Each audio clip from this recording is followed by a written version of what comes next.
श्रीमद् भागवत की कथा मनोरंजन के साथ साथ मनोमंथन भी करती है। मनोरंजन से तुम मुस्कुराते हो और मनोमंथन से तुम्हारे मन के भीतर के विष निकलते हैं और फिर जैसे समुद्र मंथन के अंत में अमृत का आना हुआ, वैसे ही श्रीमद् भागवत के 7 दिवसीय कथा के श्रवण के उपरांत मनुष्य के जीवन से सारे विष, जहर, तकलीफें, दुख, कर्कशता, कठोरता, ये सब निकल जाती हैं और अंत में उसे भक्ति रूपी अमृत की प्राप्ति होती है। भक्ति प्राप्त करना क्यों जरूरी है? सारी दुनिया पैसा प्राप्त करने में लगी है, मकान प्राप्त करने में लगी है, दुकान प्राप्त करने में लगी है, कोई नाम बड़ा कर रहा है, पर हमारे तुम्हारे जैसे कुछ लोग पांडालों में बैठकर भक्ति प्राप्त करते हैं, कुछ समझ नहीं आता। और इस प्रश्न का उत्तर जब तुम्हें ठीक ठीक मिल जाएगा और इस प्रश्न के उत्तर से तुम संतुष्ट हो गए,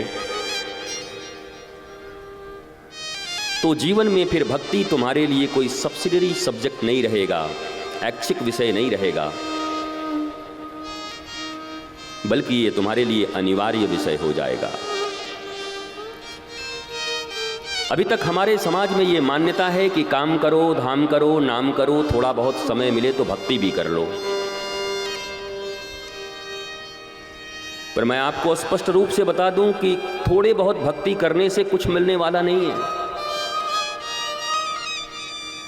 न इधर के रहोगे न उधर के रहोगे। मीरा का एक सूत्र है, मेरे तो गिरधर गोपाल दूसरों न कोई। मीरा ऐसा नहीं कहती कि मेरे तो वो भी हैं, ननद भी हैं, भौजाई भी हैं, बाई भी हैं, माई भी हैं, दाई भी हैं, काकी भी हैं, बच्चा भी है, बच्ची भी है, मित्र भी है, सिनेमा भी है, वो भी है और तुम भी हो।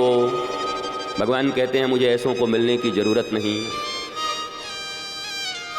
भगवान भी बैठे हैं वैसे लोगों से मिलने के लिए जिन्होंने मीरा की तरह यह कह दिया कि मेरे तो गिरधर गोपाल दूसरो न कोई।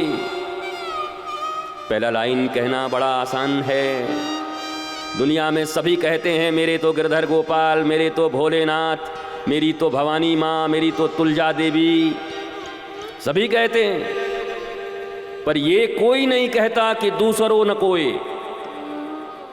और यहीं से भगवान पीछे लौट जाते हैं, बोलते हैं हमारा तुम्हारा बंधन बनेगा नहीं, हमारी तुम्हारी मित्रता होगी नहीं। श्री कृष्ण के पवित्र भूमि श्रीधाम वृंदावन से हम यहां पर आए हैं भगवान श्री राधा कृष्ण के महारास को उत्पन्न करने, उपस्थित करने।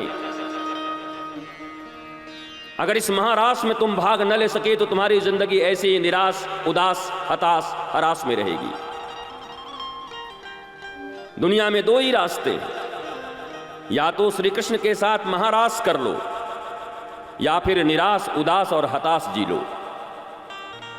And it's totally depend upon you. ये तुम्हारे ऊपर डिपेंड करता है कि तुम्हें क्या चुनना है। भगवान का महारास चाहिए या इस दुनिया में निराश, हताश, उदास होकर के जीना चाहते हो, ये चुनाव तुम्हारा होगा। इस दुनिया में शायद ही ऐसा कोई आदमी हो जो कहे कि मैं निराश रहना चाहता हूं, मैं हताश रहना चाहता हूं, मैं उदास रहना चाहता हूं।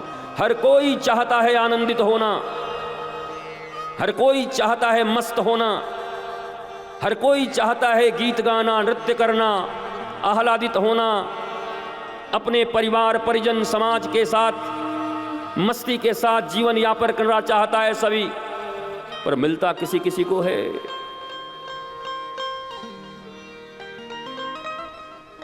चाहत किसकी नहीं है कि वो अरबपति हो जाए, चाहत किसकी नहीं कि उसके द्वार पर गाड़ियों की गाड़ियां लगी रहे, चाहत किसकी नहीं कि प्रधानमंत्री नरेंद्र मोदी गद्दी से उतर जाएं और हम ही प्रधानमंत्री बन जाएं। कौन नहीं चाहता?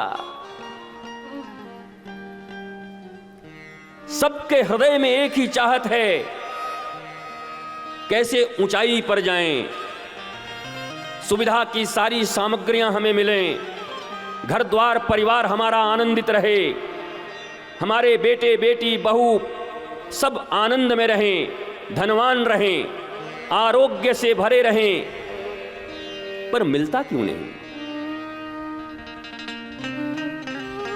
या तो भगवान बहरा हो गया है, या तुम्हारे पुकारने में कोई कमी रह जा रही है।